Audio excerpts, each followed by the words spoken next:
नमस्कार दोस्तों, स्वागत है आपका एक नए वीडियो में। चाइना का झूठ। जी हाँ दोस्तों, मैं आज एक्सपोज करूंगा चाइना को।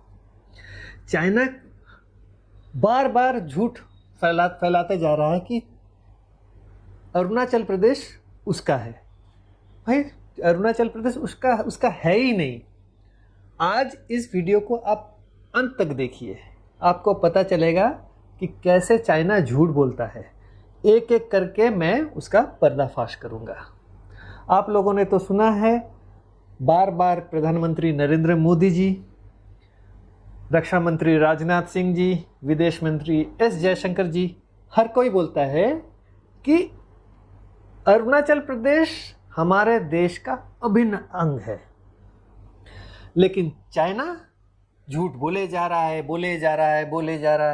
Welcome to Learn Smart Edu channel. मेरा नाम है अंशुमन सरकार। मैं थोड़ा आपको याद दिला दूं, मार्च के 9 तारीख इसी साल प्रधानमंत्री गए थे ईटानगर, अरुणाचल प्रदेश। वहाँ पे उन्होंने अरुणाचल प्रदेश में बना हुआ है एक सेला टनल, उसका उन्होंने वर्चुअल उद्घाटन किया था। ये सेला टनल कनेक्ट करता है आपका तवांग तक। तवांग एक डिस्ट्रिक्ट है अरुणाचल प्रदेश में जो कि बिल्कुल भारत तिब्बत बॉर्डर के ऊपर है। मैं चाइना के उस भाग को तिब्बत ही बोलूँगा क्योंकि ओरिजिनली तो वो तिब्बती था और भारतीय हम उसे तिब्बत ही मानते हैं, ना कि चाइना मानते हैं। तो तिब्बत 20 किलोमीटर दूर है तवांग से, अगर हम देखें बॉर्डर के हिसाब से। तो वहाँ जब प्रधानमंत्री मोदी जी ने उद्घाटन किया, उसके तुरंत बाद चाइना का एक रिएक्शन आया। उनके यहाँ एक अंकल जी हुआ करते हैं, वो स्पोक्स पर्सन है, बड़े स्मार्ट अंकल जी हैं, आप वीडियो में देख सकते हैं। 藏南地区是中国领土，中国政府从不承认并坚决反对印度非法设立的所谓阿鲁纳恰尔邦。 उन्होंने क्या क्या कहा, मैं अंग्रेजी में बताता हूँ आपका। उन्होंने चीनी भाषा में कही है, मैं उसका अनुवाद जो है अंग्रेजी में उसका मैं बताता हूँ। Zangnan is China's territory. The Chinese government never recognizes and resolutely opposes the so-called Arunachal Pradesh illegally set up by India. तो ये उनका कहना है कि ज़ैंगनन इज चाइना's territory. मैं उससे पहले थोड़ा बैकग्राउंड देता हूँ। चाइना ने क्या किया हुआ है, उन्होंने अरुणाचल प्रदेश को अपने मैप में दिखाया है और अरुणाचल प्रदेश के जितने भी डिस्ट्रिक्ट्स हैं उन्होंने चीनी भाषा में उसका नाम दे रखा है। और अरुणाचल प्रदेश का चीनी नाम जो है उन्होंने दे रखा है, उसका नाम है ज़ैंगनन। तो ये ज़ैंगनन जो है, उनका कहना है कि ज़ैंगनन उनका है और भारत जो भी कर रहा है हम अरुणाचल प्रदेश में, वो बिल्कुल गैर कानूनी है। भाई, तुम कौन होते हो एक तरफा बयान देने वाले, हड़पने वाले, ज़मीन हड़पने वाले, दुनिया भर में लोगों से पंगे लेने वाले, आस पड़ोस के देशों में से पंगे लेने वाले, तुम कौन होते हो बोलने वाले? ये बात। अब ये बात हो गई 10-11 तारीख मार्च महीने की। अब मैं अभी आपको बताऊंगा कि चाइना का क्या क्लेम है और उसका आधार क्या है। अब चाइना का जो क्लेम है, जो वो क्लेम करता है अरुणाचल प्रदेश उसका है, वो क्या क्लेम करता है मैं उसको एक संक्षिप्त में बताना चाहता हूँ आपको। चाइना बोलता है कि जो एंटायर जो हमारा अरुणाचल प्रदेश रीजन है वो क्या है, वो दक्षिणी पूर्व तिब्बत है, साउथ ईस्ट तिब्बत। तो उसका कहना है कि हम 700 साल से तिब्बत के ऊपर राज कर रहे हैं, इसीलिए जैसे कि तिब्बत हमारा हिस्सा है चाइना का, तो अरुणाचल प्रदेश भी हमारा हिस्सा है। ये क्या करना चाहता है वो, अगर अरुणाचल प्रदेश को क्लेम करता है तो वो लेजिटिमेट हो जाता है, उसका तिब्बत रीजन उसका है, ये इसीलिए वो क्लेम कर रहा है। एक बात ये मान के चलिए, दूसरी बात इसको वो बोल रहा है कि ये जो तवांग मोनेस्ट्री है अरुणाचल प्रदेश में, ये जन्म स्थान है छठे दलाई लामा का। 6th दलाई लामा जो है वहां पैदा हुए थे। ये हुआ था आपका, हुए थे वो पैदा 17th सेंचुरी में। तो अब जो तवांग मोनेस्ट्री है वो देखा जाए तो ये दूसरा सबसे बड़ा तिब्बतन मोनेस्ट्री है। लासा में जो मोनेस्ट्री, उसके बाद ये सबसे बड़ा मोनेस्ट्री है। तो वो बोल रहा है कि अगर मैं, लासा तो मेरे कब्जे में है, अगर मैं अरुणाचल प्रदेश का तवांग ले लेता हूँ तो पूरा तिब्बत मेरा है। जब तक ये अरुणाचल प्रदेश को नहीं ले रहा है तब तक उसको लग रहा है कि कुछ नहीं है मेरे, शायद उसका तिब्बत उसका भाग ही नहीं है, उसको यही लग रहा है। और इसी के कारण हमारा जो भारत और तिब्बत का बॉर्डर है उसका डिमार्केशन किया गया है। उसको एक लाइन बोला जाता है, इस बॉर्डर के हिस्से को उसका बोला जाता है मैकमोहन लाइन। इसी लाइन से हम अपना भारत और तिब्बत का सीमा को हम डिमार्केट कर रहे हैं। अब ये मैकमोहन लाइन क्या है और ये कैसे आया एग्जिस्टेंस में, कैसे ये मैकमोहन लाइन खींचा गया, उसको जानने के लिए हमें थोड़ा सा इतिहास में जाना पड़ेगा। वो भी मैं संक्षिप्त में आपको बता दूंगा। आइए बढ़ते हैं और देखते हैं क्या है इतिहास में। इस इतिहास को जानने के लिए, जो मैकमोहन लाइन वाली इतिहास को जानने के लिए हमें थोड़ा सा 110-15 साल पीछे जाना पड़ेगा, क्योंकि ना चीन में तब क्या हो रहा था वो हमें जानना ज़रूरी है। तो चीन में तब था चीनी राजशाही वो चला रही थी, जैसे कि चीन का राजा था। तो वहाँ क्या था, 1911 के बीच, उस वक्त जो चाइनीज़ इम्पीरियल जो गवर्नमेंट है या चीनी राजशाही जो था, वो धीरे धीरे धीरे धीरे चरमराने लगा, कोलैप्स करने लगा। वो था डायनेस्टी, वो किन डायनेस्टीज था, जिसे कि मंचू डायनेस्टी भी बोला जाता है। तो वहाँ उस टाइम एक डिमांड हुआ एक रिपब्लिक के लिए। यूरोप में तो हर जगह हो चुका था, रिपब्लिक बन चुका था बहुत सारे जगहों में, लेकिन चीन में लोगों ने डिमांड करना शुरू कर दिया रिपब्लिक का। अब ये रिवॉल्यूशन चाइना में शुरू हुआ अक्टूबर 10, 1911। वहाँ क्या हुआ, जो वहाँ का जो उनका जब कैपिटल था वुचंग, ये हुबई प्रोविंस का कैपिटल हुआ करता था। वहाँ पे जो चीनी राजशाही का ही जो मिलिट्री था वो बहुत मॉडर्न था, तो उन्होंने वहीं पे बगावत कर दिया था राजशाही के खिलाफ, राजा के खिलाफ।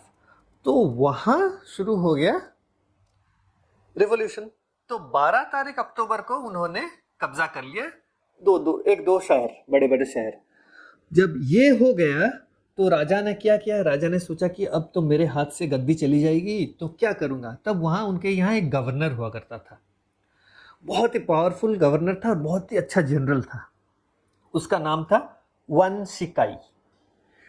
ये बहुत ज़रूरी है गवर्नर के बारे में मेंशन करना, क्योंकि बाद में आपको पता चलेगा। युआन शिकाई, उसको चाइना के राजा ने अपना जनरल घोषित कर दिया अक्टूबर 27 तारीख को। तो उसने रेवोल्यूशनरी फोर्सेस के साथ लड़ाई लड़ी, लड़ते लड़ते कुछ जीत हासिल करी उसने। लेकिन ये 41 दिनों तक ये लड़ाई चली थी। उसमें से क्या हुआ, 24 प्रोविंसेस थे उस चीनी राजा के अंडर। उसमें से 15 जो प्रोविंस थे उन्होंने अपना इंडिपेंडेंस डिक्लेयर कर दिया from under the king dynasty और मंचू डायनेस्टी। इसका मतलब मंचू डायनेस्टी के अंडर से वो बाहर निकल गए, अपना अपना इंडिपेंडेंस घोषित कर दिया, स्वाधीनता अपने घोषित कर दी। अब जब ये हुआ उस वक्त और एक यहाँ ये जो रिवोल्यूशनरी जो पार्टी थी, उनके एक लीडर थे, उनका नाम था सुन यट सेन। वो अमेरिका में रहते थे। जब ये खत्म हो गया और 15 प्रोविंसेस इंडिपेंडेंस घोषित कर दिया, अपने आप को इंडिपेंडेंट घोषित कर दिया, तो वो अमेरिका से वापस आ गए। अमेरिका क्यों गए थे? अमेरिका गए थे फंड रेज करने के लिए, इस राजा के खिलाफ लड़ने के लिए। तो फंड रेज किया, फिर वापस आ गए। वापस आने के बाद क्या हुआ ना, जनवरी 1 1912 को यही इन्हीं सुन यट सेन को उन्होंने पहला प्रोविजनल प्रेसिडेंट डिक्लेयर किया रिपब्लिक ऑफ चाइना का। जब ये हो गया तो 15 प्रोविंसेस मिलके उन्होंने डिक्लेयर कर दिया प्रोविजनल प्रेसिडेंट। अब धीरे धीरे जब ये पावरफुल होते गए तो युन शिकाई जो था उसके साथ सुन यट सेन ने नेगोशिएशन शुरू कर दी। वो अपने फायदे सोच रहे थे कि ऐसे रिपब्लिकन, जैसे रिपब्लिक बना रहे चाइना, तो उन्होंने एक चिट्ठी लिखी, एक मैसेज भेजा युन शिकाई को कि देखो तुम्हें मैं चाइना का पहला प्रेसिडेंट बना दूंगा, तुम एक काम करो, तुम हमारे तरफ आ जाओ और ये राजशाही को ख़त्म कर दो।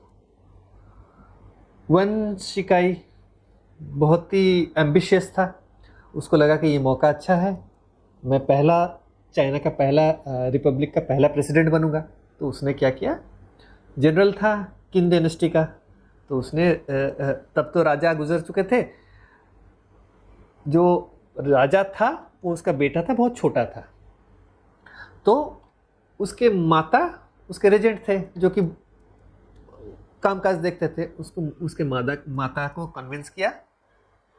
माता का नाम था दोवागर लोंग्यू। तो उनको कन्विंस किया कि देखिए आप राजगद्दी छोड़ दीजिए और डिक्लेयर कर दीजिए, हमें डिक्लेयर करने दीजिए ये रिपब्लिक। तो खुशी खुशी राजी हो गए, एब्डिकेशन में लिख दिया और वो राजगद्दी छोड़ गए। वो और उनके बेटे जो कि एम्परर था वो वहीं रहते थे, लेकिन ऐसे ही अपना ऑर्डिनरी लाइफ लीड करना शुरू कर दिया। तो इस तरह से चाइना ऑफिशियली एक रिपब्लिक बन गया और किन डायनेस्टी खत्म हो गया। युन शिकाई प्रेसिडेंट बन गए। तो अब प्रेसिडेंट बनने के बाद वहाँ तो प्रेसिडेंट हो गया, तो ये 1912 की बात है।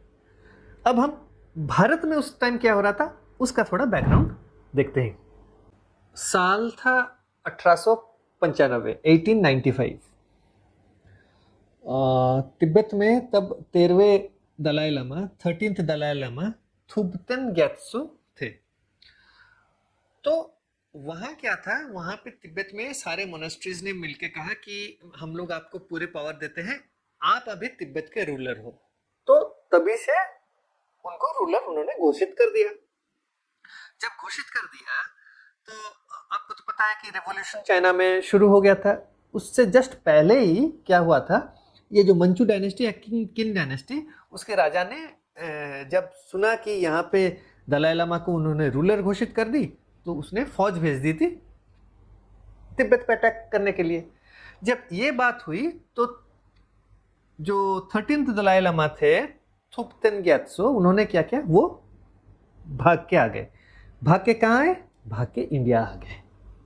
ये साल है 1910, 1910। वो भारत आ गए। अब भारत आने के बाद वो भारत में रहे। वो भारत आए, भारत से वो सिक्किम के थ्रू आए थे भारत, सिक्किम में रहे, फिर दार्जिलिंग में रहे, फिर कोलकाता तक आए थे वो। तब तो आपको पता है हमारा देश का तब राजधानी कोलकाता हुआ करता था, कलकत्ता हुआ करता था। तो वहाँ वो सारे ऑफिशियल से बातचीत की तो उनके ब्रिटिशर्स के साथ एक अच्छा रैपो बन गया था। तो जब रिपब्लिकन्स पावर में आ गए थे 1912 में, जब तिब्बत ने इंडिपेंडेंस डिक्लेयर कर दिया तो इनको थोड़ा आश्वासन मिला कि ठीक है। अब दलाई लामा ने क्या किया, वो वापस 1913 में तिब्बत चले गए। वहाँ तिब्बत जाने के बाद उन्होंने दोबारा से अपना जो रूलिंग काउंसिल जिसे बोलते हैं, काशग जिसे बोलते हैं तिब्बती भाषा में, उन्होंने शुरू कर दिया और दोबारा से तिब्बत का इंडिपेंडेंस डिक्लेयर कर दिया। अब यहाँ तक हमें कोई कन्फ्यूजन नहीं होना चाहिए। क्यों? क्योंकि ना 1911 अक्टूबर के बाद 1912 में तिब्बत इंडिपेंडेंट था from the rule of kin dynasty, मंचू dynasty. तो एक इंडिपेंडेंट अपना वो रूलर था जो कि दलाई लामा था। तो यहाँ कोई कंफ्यूजन ही होना नहीं चाहिए। अब क्या हुआ ना, जब 1911 में इंडिपेंडेंट हो गया और 1913 में जब वहाँ बैठ गए दलाई लामा दोबारा से, जब इंडिपेंडेंस डिक्लेयर कर दिया, तो ये प्रेसिडेंट जो बना युआन शिकाई, उसने क्या किया, उसने फिर से फौज भेजा तिब्बत। जब तिब्बत फौज भेजा तो वहाँ पे बहुत फाइटिंग, क्यों ना, यहाँ जो इनके तिब्बतन जो सोल्जर्स थे बड़े स्ट्रांग थे, वो बहुत अच्छे से फाइट करते थे। वो बीजिंग से जो सोल्जर्स भेजते थे वो लोग, जो युआन शिकाई के सोल्जर्स थे, तो ये जो फाइटिंग भी चलता रहा, सालों चलता रहा। जब ये हुआ तो ब्रिटिश इंडिया में जो सरकार थी, ब्रिटिश गवर्नमेंट था, उसने सोचा कि ये अंदर तिब्बत के अंदर झगड़ा हो रहा है, तो इन्होंने कहा कि नहीं, हमें कुछ करना है, हम उसमें घुसेंगे, घुसने के बाद हम तय करेंगे कि कैसे शांति बहाल हो तिब्बत में। तो उन्होंने डिसाइड किया कि एक इनर तिब्बत होगा, एक आउटर तिब्बत होगा। इनर तिब्बत जो होगा वो चाइना के कंट्रोल में रहेगा, और आउटर तिब्बत जो होगा, जो कि बॉर्डर इंडिया से सटा हुआ है, उस पर दलाई लामा रूल करेंगे। ये उन्होंने तय किया और उन्होंने डिसाइड किया बातचीत करने के लिए। तो ब्रिटिश सरकार, जो ब्रिटिश इंडिया में जो सरकार थी, उसका क्या था इंटेंशन? उसका इंटेंशन ये था, उद्देश्य ये था कि चाइना और भारत के बीच एक बफर स्टेट क्रिएट करना, और तिब्बत जो था वो it will act as a buffer state. ये ब्रिटिश इंडिया का उद्देश्य था, गवर्नमेंट का। तो उन्होंने क्या कहा, उन्होंने एक कन्वेंशन या मीटिंग बुलाया शिमला में। ये हुआ था आपका 1913 में ये मीटिंग हुआ था। इसमें कौन कौन पार्टिसिपेंट्स थे? इसमें पार्टिसिपेंट्स थे चाइना, तिब्बत और ब्रिटिश सरकार, जो भारत का सरकार था उस टाइम। तो यहाँ पे डेलिब्रेशन हुआ, ये कन्वेंशन चला आपका 1913 में शुरू हुआ। तो इसमें ड्रॉ करना था बाउंड्रीज। एक तो होगा इनर तिब्बत और आउटर तिब्बत का बाउंड्री, और एक होगा आउटर तिब्बत और भारत का बाउंड्री। तो ये दोनों बाउंड्री ही एक चीफ नेगोशिएटर थे ब्रिटिश सरकार में उस टाइम, उनका नाम था सर हेनरी मैकमोहन। उन्होंने एक ड्रॉ किया मैप में एक बॉर्डर। देखिए उस टाइम तो ऐसा नहीं था कि सैटेलाइट था, सैटेलाइट इमेजरी थी कि आप लोग कर सकते हो। एक इमेजिनरी लाइन भी ड्रॉ किया जाता था उस टाइम, एकदम स्पेसिफिक पिन पॉइंटेड लाइन तो हो नहीं सकता, तो उन्होंने एक ड्रॉ किया था लाइन। तो एक मैप उन्होंने ड्रॉ किया demarcating Tibet and north east of India, जो अरुणाचल प्रदेश का एरिया है, असम से लेके अरुणाचल प्रदेश पूरा एरिया।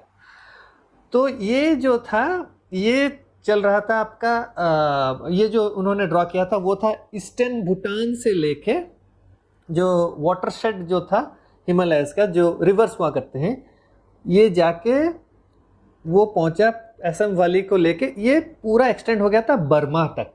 तब तो बर्मा भारत का हिस्सा हुआ करता था, ब्रिटिश इंडिया का हिस्सा। तो ये पूरा स्ट्रेच जो था 1150 किलोमीटर्स का पूरा लंबा स्ट्रेच था। तो इसमें चाइना के जो रिप्रेजेंटेटिव थे, फॉरेन मिनिस्ट्री के रिप्रेजेंटेटिव, उन्हें उस टाइम ब्रिटिश सरकार थी तो अंग्रेज़ी भी बहुत अच्छी तरह यूज़ करते थे। उनको बोला जाता था प्लेनीपोटेंशियरीज। प्लेनीपोटेंशियरीज का मतलब ही एक डिप्लोमेट है जिसको पूरा जिम्मा दिया जाता है कि तुम मेरे देश के बिहाफ जो भी डिसीजन लोगे वो फाइनल है, ये ध्यान रखिए। तो इवान चेन जो थे वो चाइना को रिप्रेजेंट कर रहे थे, और तिब्बत से भी एक रिप्रेजेंटेटिव थे, और इंडिया से रिप्रेजेंटेटिव थे, जब ब्रिटिश इंडिया से। और एक चीज़ आपको बतानी है, ये बहुत महत्वपूर्ण है और आपको जानना भी ज़रूरी है, क्योंकि ना ये अगर मैं नहीं बताऊंगा तो कड़ी जुड़ेगी नहीं। तो हुआ क्या था, जब चाइना में युआन सिंकाई जब प्रेसिडेंट बने थे तो उन्होंने एक प्रेसिडेंशियल ऑर्डर जारी किया था अप्रैल 21 तारीख को 1912 उसमें उन्होंने कहा था कि Tibet is an administrative province of China. ये उन्होंने कही थी अप्रैल 1912 में। लेकिन ये जो कॉन्फ्रेंस होना था 1913 में, तो उन्होंने क्या किया, उन्होंने एक दोबारा से एक ऑर्डर किया और इस ऑर्डर को रिवोक कर दिया। इसका मतलब ये है कि अब तिब्बत एक इंडिपेंडेंट नेशन के तौर पे नेगोशिएट करेगा। ये उन्होंने ऑर्डर उस वक्त उन्होंने उसको रिवोक कर लिया था, वापस ले लिया था और तिब्बत को रिकॉग्नाइज कर दिया था कि एक इंडिपेंडेंट नेशन के तौर पे वो भारत सरकार के साथ नेगोशिएट करेगी और चाइना भी एक कंट्री के हिसाब से आएगी। इसका मतलब इक्वल फुटिंग था, तिब्बत और चाइना का जो था इक्वल राइट था। तिब्बत वाज अ नेशन, वो नेगोशिएट करेगी। ये ध्यान रखिए, ये उन्होंने ऑर्डर रिवोक जो किया था उसका ऑर्डर दिया था उन्होंने 13 जून 1913, 13 जून 1913 उन्होंने ऑर्डर रिवोक कर दिया और तिब्बत को इंडिपेंडेंट कर दिया कि तिब्बत अपने हिसाब से अपना बॉर्डर को तय करेगा। ये बहुत ज़रूरी बात है क्योंकि ये इससे भी जाहिर होता है कि तिब्बत एक इंडिपेंडेंट कंट्री था जो कि नेगोशिएट करेगा ब्रिटिश इंडिया के साथ और चाइना एक पार्टी रहेगा उस नेगोशिएशन में। क्लियर हो गया है। अब हुआ क्या, चाइनीज़ जो फॉरेन मिनिस्टर है उन्होंने कन्फर्म कर दिया कि जी हाँ, मेरे जो प्लेनिपोटेंशियरी जो है वो होंगे इवान चेन और उनका जो डिसीजन होगा वो फाइनल होगा, वो पार्टिसिपेट करेंगे कॉन्फ्रेंस में जो कि शिमला में होगा। तो शिमला में मीटिंग हुई 1913 से 1914 तक ये मीटिंग चलता गया और मैकमोहन लाइन खींचा गया। इनर तिब्बत, आउटर तिब्बत और इंडिया के बीच बॉर्डर ये तय हो गया। अब जब सब कुछ तय हो गया तो इवान चेन तो थे उस मीटिंग में, उनको सारी चीज़ें पता थी। अब जब साइन भी हुआ उस पे भी मौजूद थे वो 3 जुलाई 1914। फिर भारत तिब्बत का जो डिस्कशन हुआ, भारत तिब्बत का जो इनर आउटर तिब्बत और भारत का, उसके भी ऊपर भारत और तिब्बत का डिस्कशन हुआ, उस पे भी वो शामिल थे। उनको सब जानकारियाँ थी कि क्या हो रहा है क्या नहीं हो रहा है। तो वो भी हो गया। तो अब भारत तिब्बत सीमा का जो साइन हुआ वो किसने किया, वो मैकमोहन और तिब्बत के जो रिप्रेजेंटेटिव थे लोंचन छात्रा, उनके बीच ये साइन हुआ। तो वो मैप के साथ जो सिग्नेचर हुआ था वो मैप के साथ उन्होंने साइन किया था, वो तय हो गया सब कुछ। और ये हुआ 3 जुलाई 1914 को। साइनिंग सेरेमनी से पहले अब 26 अप्रैल 1914 में इन्होंने भी ऑफिशियली कम्युनिकेट किया कि सिर्फ आर्टिकल 9 को छोड़ के चाइना सारी चीज़ें मानता है, जो डिसीजन ली गई है वो बिल्कुल सही है और हम उस पर राजी है हर चीज़ में। और इन सारी चीज़ों में जो भी डिस्कशन हुई उसके साथ मैप अटैच किया गया था, सब कुछ तय हो गया था। अब शिमला का कन्वेंशन हो गया ख़त्म। अब वो इवान चेन ने क्या कहा कि देखिए, अभी उन्होंने उस पर हस्ताक्षर भी किया है, उन्होंने इनिशियल भी दिया है उन सारी दस्तावेज़ों में। फिर उन्होंने कहा कि देखिए अब मैं वापस जा रहा हूँ, फिर मैं आपको बताऊँगा।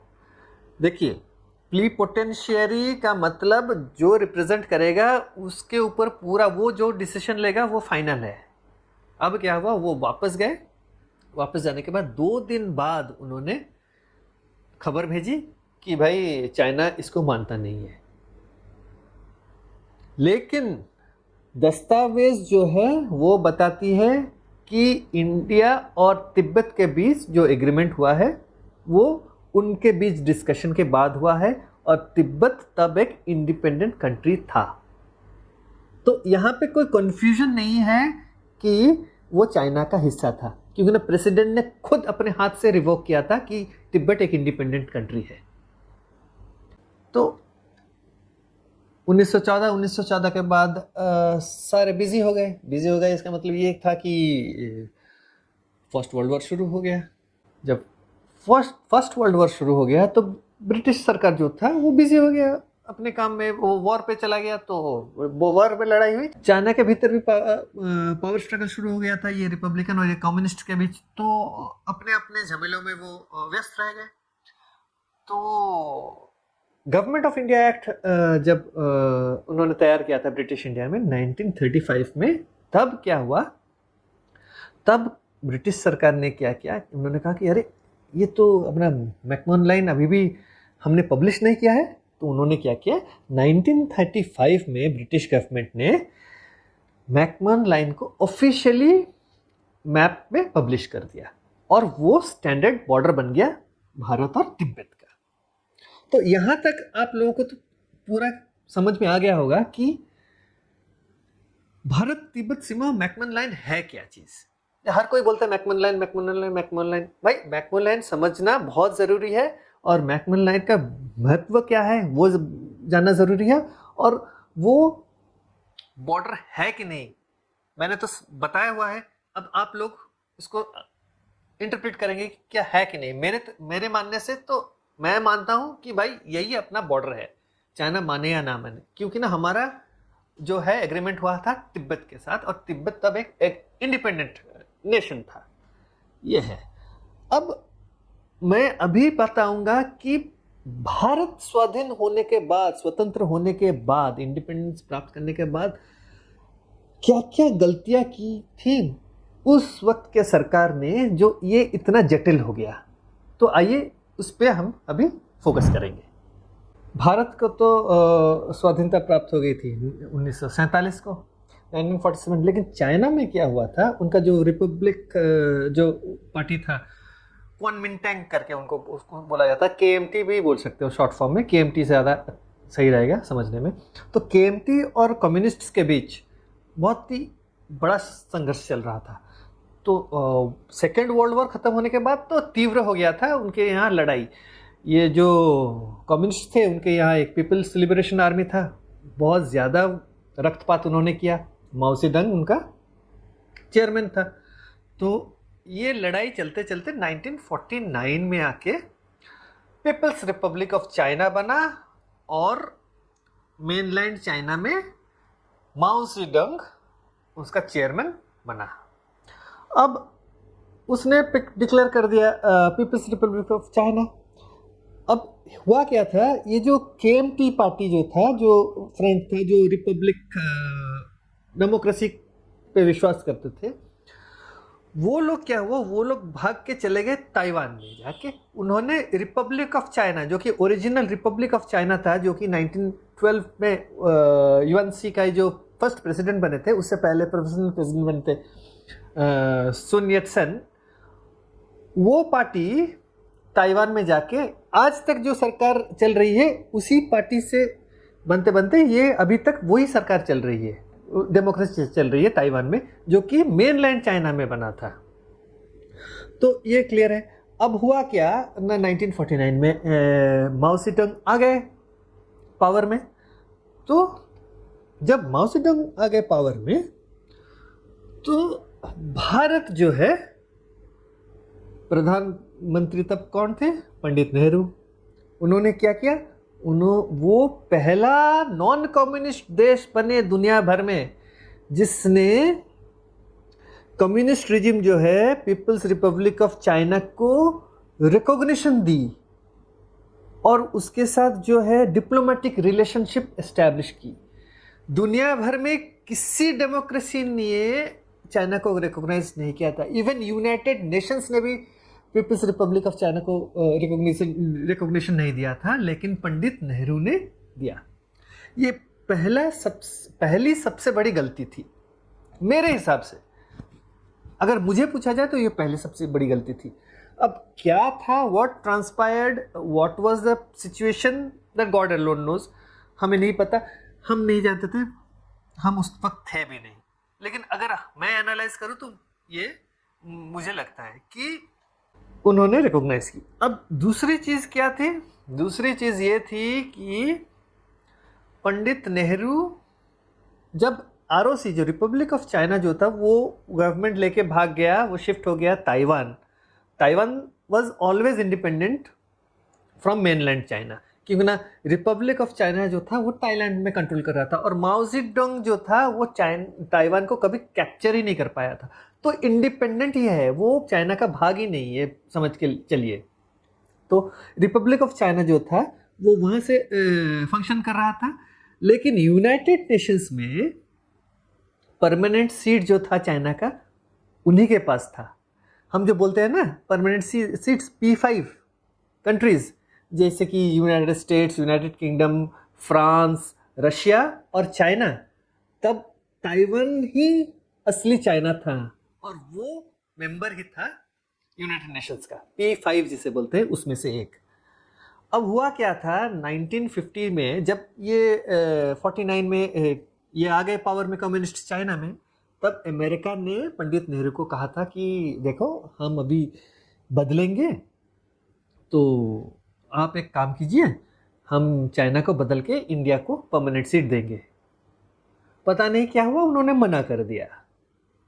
किस लिए मना किया, क्या ये था वो पता नहीं, मैं बताऊंगा थोड़ी देर में रीज़न क्या दिया था, जो कि रिसर्चर्स ने निकाला है।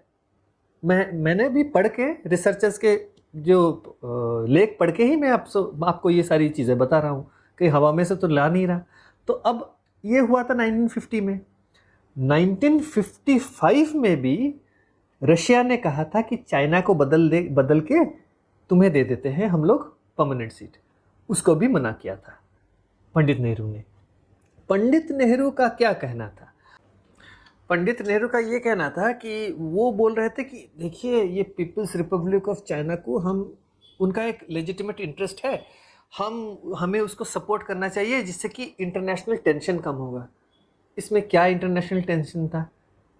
उन्होंने रिवॉल्यूशन किया, पावर में आए, रशिया में रिवॉल्यूशन हुआ, वो कम्युनिस्ट पावर में आए, इसमें इंटरनेशनल टेंशन की क्या बात थी? मेरे को कुछ समझ नहीं आ रहा है। उन्होंने वो कर दिया, चलो ठीक है। अब तीसरी गलती क्या थी? ये सबसे बड़ी गलती, वो था पंचशील एग्रीमेंट। अब पंचशील एग्रीमेंट से पहले चाइना की चतुराई को देखिए। ये बहुत गौर करने वाली बात यह है कि ये जो चाइना का, जो तिब्बत का जो एडमिनिस्ट्रेशन था, जो कि दलाई लामा के अंडर था लासा में, तो उन्होंने क्या किया, मई 23 तारीख 1951, कम्युनिस्ट तो पावर में आ गए थे। कम्युनिस्ट्स को चाहिए कि जहाँ पे जो है उनको मार के काट के अपने कब्जे में ले लो। तो उन्होंने क्या किया, उन्होंने एक एग्रीमेंट साइन किया जो लोकल गवर्नमेंट था तिब्बत में, क्या कि तिब्बत उनके अंडर आ जाए। तो ये हो गया। लेकिन जब ये एग्रीमेंट साइन की तो उन्होंने इंडिया को कुछ नहीं बताया इस बारे में, इंडिया को अंधेरे में रखा। चतुराई देखिए, इंडिया को अंधेरे में रखा। फिर क्या हुआ, 1954 के साल उन्होंने किया एक पंचशील एग्रीमेंट साइन किया इंडिया के साथ। वर्डिंग्स देखिए उसमें, उन्होंने उसमें लिखा था एग्रीमेंट के अंदर, Tibet as the Tibet region of China. उस पर हस्ताक्षर किया है गवर्नमेंट ऑफ इंडिया ने। इसका मतलब गवर्नमेंट ऑफ इंडिया राजी हो गया कि तिब्बत चाइना का है। क्या डिप्लोमेसी था, क्या था पता नहीं, उसमें ये भी था, लिखा हुआ था। चाइना ने प्रॉमिस किया था कि दलाई लामा को जो स्टेटस, जो पोजीशन है वो स्टेटस को रहेगा। इसका मतलब ये है कि दलाई लामा भी रहेंगे और ऑटोनॉमी भी रहेगा तिब्बत में। लेकिन एग्रीमेंट में लिखा है Tibet as the Tibet region of China. मतलब उसी में दो तरह का चीज लिखा हुआ है, उस पे गवर्नमेंट ऑफ इंडिया ने हस्ताक्षर किया था 1954 में। और तो आपको तो पता ही है कि धीरे धीरे कैसे चाइना बिल्कुल अपने कब्जे में, पूरा अपना आर्मी लेके आके पूरे कब्जे में ले लिया था तिब्बत को। तो 1954 29 अप्रैल में जो पंचशील एग्रीमेंट साइन हुआ था, उसके अंदर 5 महत्वपूर्ण बिंदुएं थी, पॉइंट्स थी, या जो इसीलिए तो पंचशील कहा गया। उसमें क्या था, mutual respect of each others territorial integrity and sovereignty, mutual non aggression. इसका मतलब mutual respect for each others territorial integrity and sovereignty, मतलब कोई किसी का जो टेरिटरी है उसमें दखल अंदाजी नहीं करेगा। म्यूचुअल नॉन एग्रेशन, किसी के ऊपर कोई अटैक नहीं करेगा। म्यूचुअल नॉन इंटरफेरेंस, किसी के अंदरूनी मामले में दखल अंदाजी नहीं करेगा। इक्वलिटी एंड म्यूचुअल बेनिफिट, इसका मतलब दोनों इक्वल है। और म्यूचुअली बेनिफिशियल के लिए ट्रेड और कॉमर्स में इन्वॉल्व होंगे। और पीसफुल को एग्जिस्टेंस, ये पांच चीज़ें बिंदुओं पे ये हस्ताक्षर हुई थी पंचशील। ये करने के बाद 1959 में क्या हुआ, लासा में एक बड़ा विद्रोह हुआ चाइना के खिलाफ, पीपल्स रिपब्लिक ऑफ चाइना के खिलाफ, कम्युनिस्ट चाइना के खिलाफ। बहुत ज़्यादा जो लड़ाई हो गई। अब पीपल्स लिबरेशन आर्मी जो था वो पूरा तिब्बत के ऊपर हावी हो गए। जो क्रांतिकारी थे उनको बिल्कुल, बहुत लोगों को मारा। उस वक्त जो दलाई लामा जो है, आज के दलाई लामा जो इंडिया में रहते हैं, दलाई लामा तेंजिन ग्यात्सो जो उनका नाम है, तो वो हम तो दलाई लामा उनका नाम है तेंजिन ग्यात्सो, उनको जाना जाता है उसी नाम से। तो वो, उनके माता, उनके भाई और 80,000 तिब्बती जो फॉलोअर्स थे उनको लेके वो मार्च 31 1959 को वो भारत पहुंचे। जब भारत आके पहुंच गए तो भारत में पब्लिक प्रेशर था कि उन्हें तिब्बत में ऐसे कर दिया चाइना ने, तो बौद्ध धर्म के या बहुत लोग हैं। उसके अलावा हमारा जो है एक सॉफ्ट कॉर्नर है तिब्बत के लिए, तिब्बती लोगों के लिए। तो उन गवर्नमेंट के ऊपर प्रेशर हुआ कि दलाई लामा को असाइलम दिया जाए, और सब्सिक्वेंटली गवर्नमेंट ने असाइलम दिया। जब ये हुआ तो चाइना का जो पीएम था उस टाइम, माओ जेडुंग के अंदर जो पीएम था जाओ एनलाई, उसने एक चिट्ठी लिखी। उसने कहा कि देखो, भारत और चाइना का जो बॉर्डर है कोई तय बॉर्डर नहीं है, वो मैकमन लाइन वाइन हम नहीं मानते हैं, और हमारा इसमें कोई, अब तुम्हारे साथ हमारा कोई बॉर्डर, बहुत सारे बॉर्डर इश्यूज है, हम कुछ नहीं कर सकते, अभी हम बॉर्डर इश्यूज को रिजॉल्व करो तुम। जब ये हुआ तो गवर्नमेंट चुप बैठी रही, कुछ किया ही नहीं उन्होंने, बस सोचते रह गए शायद।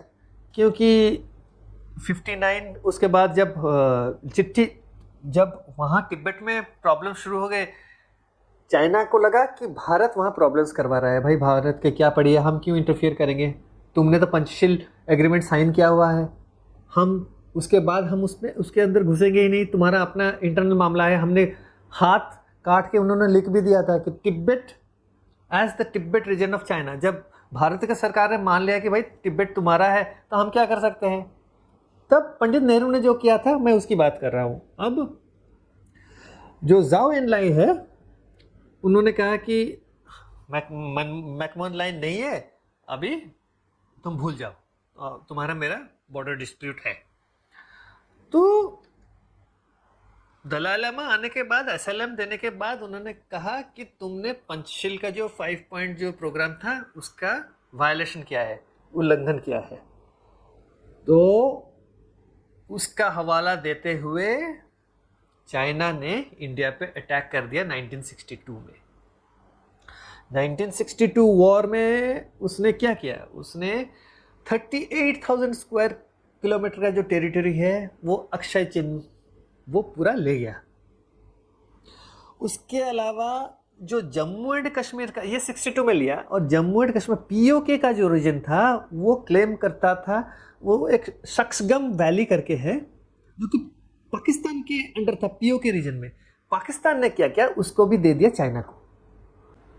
तो अब क्या हुआ, ये टेरिटरी पाकिस्तान से लेने के बाद अब चाइना के अंदर पूरा जो पाकिस्तान का जो टेरिटरी प्लस अक्षय चिन्ह सारे मिला के उसके अंदर आ गया।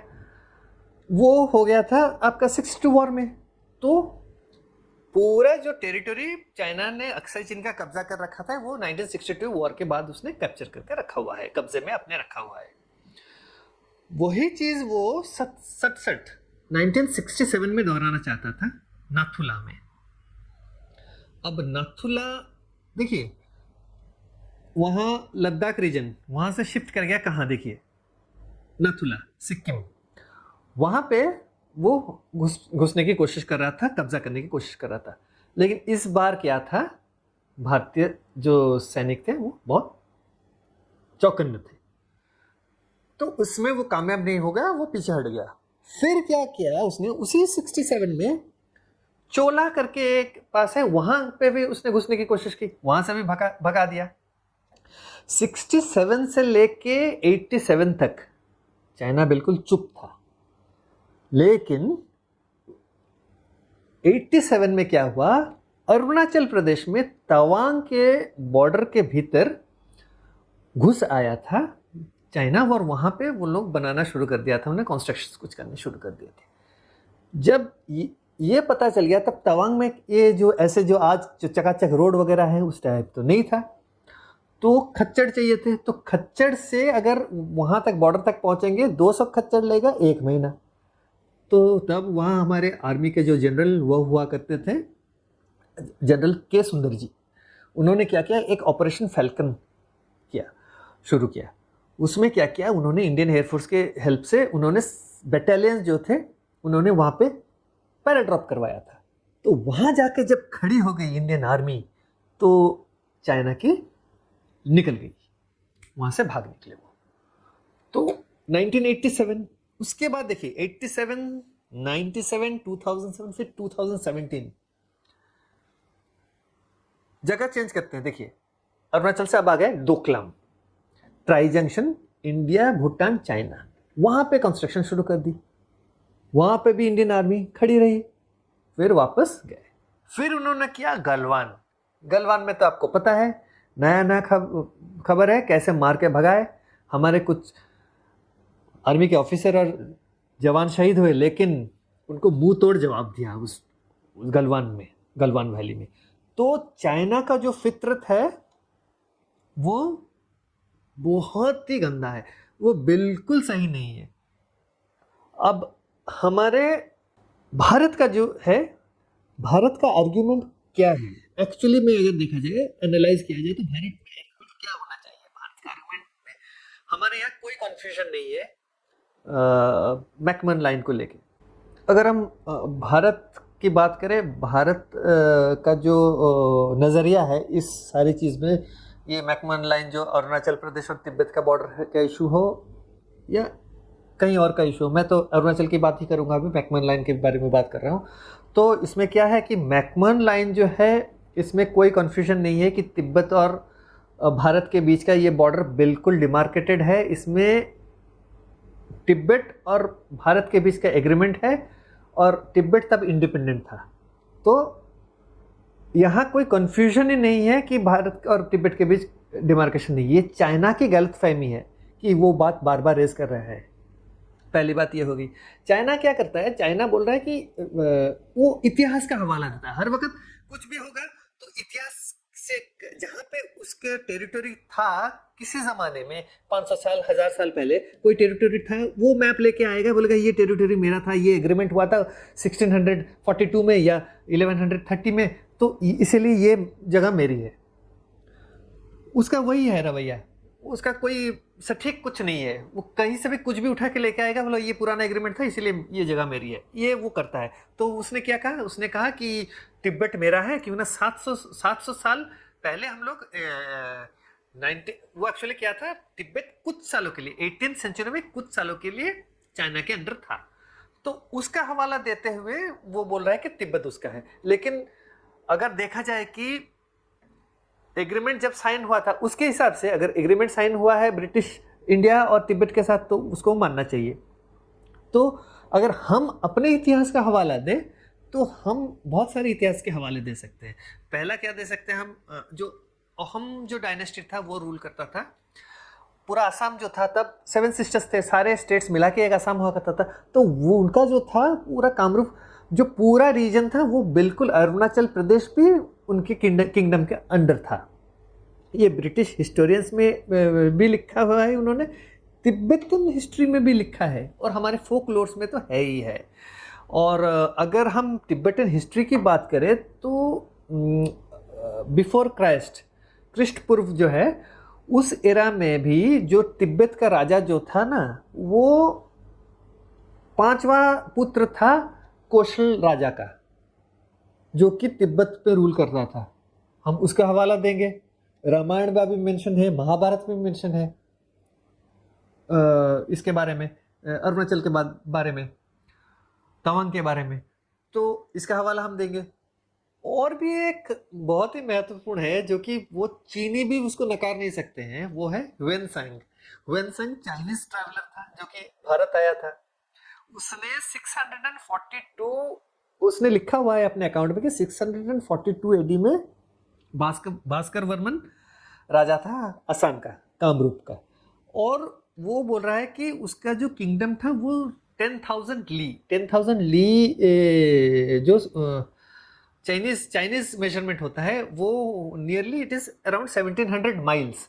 वो इतना सरकमफरेंस था उसके किंगडम का। और वो ह्वेनसांग ने लिखा हुआ है कि जो आज का अरुणाचल प्रदेश है वो वहां तक था।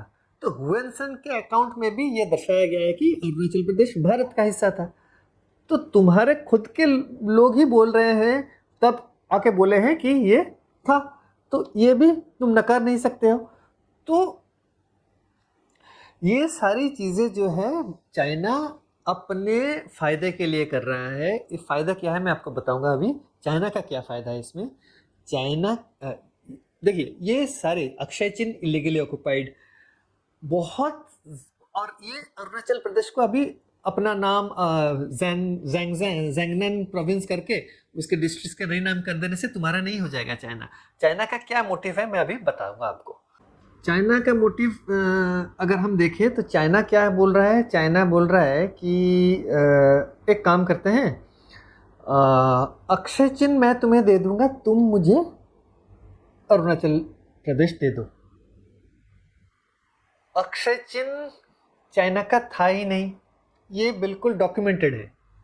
उसने कब्जा करके बैठा है, वो उसको पता है कि मैंने कब्जा कर रखा है। अब Bharat is very clear, Bharat बिल्कुल क्लियर है कि मैकमोहन लाइन जो है डिमार्केटेड है, तो इसमें कोई दो राय नहीं है। तुम मानो या ना मानो, हमारा बॉर्डर जो है अरुणाचल प्रदेश तवांग और तिब्बत का बॉर्डर वो फाइनल है। अब इसी पे वो अटका के रखा है। इसका एक बहुत ही महत्वपूर्ण कारण है, क्यों? क्योंकि ना अक्षय चिन्ह वो देना नहीं चाहता, और वो जानता है कि भारत का हिस्सा है। अक्षय चिन्ह वो देना क्यों नहीं चाहता?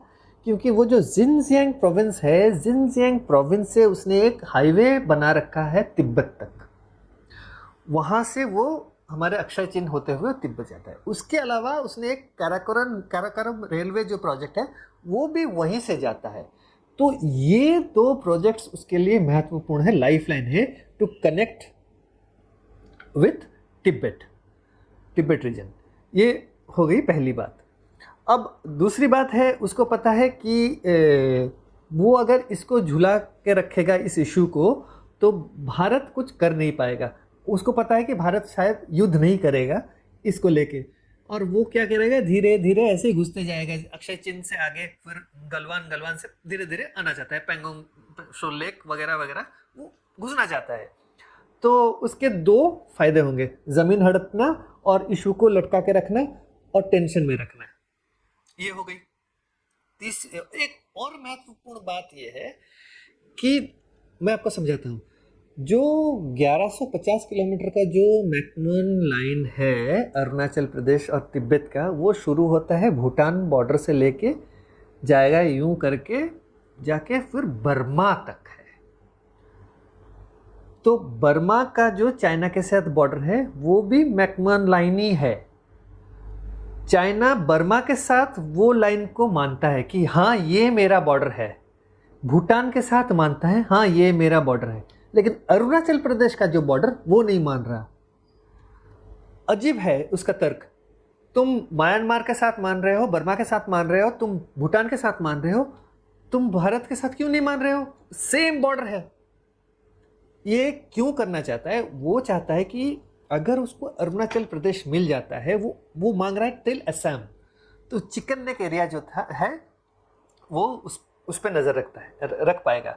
दूसरी बात है, उसने ये जो कम्युनिस्ट पार्टी ऑफ चाइना है वो मानता है कि भूटान भी चाइना का पार्ट था, नेपाल भी चाइना का पार्ट था। अगर अरुणाचल प्रदेश आ जाता है तो भूटान पे कब्जा करना उसके लिए आसान हो जाएगा, और एक बार भूटान उसने कब्जा कर लिया तो वो नेपाल को कब्जा कर लेगा। तो उसका जो है ये अभी नहीं, वो लंबा सोचता है, आज नहीं 50 साल बाद होगा ये चीज़।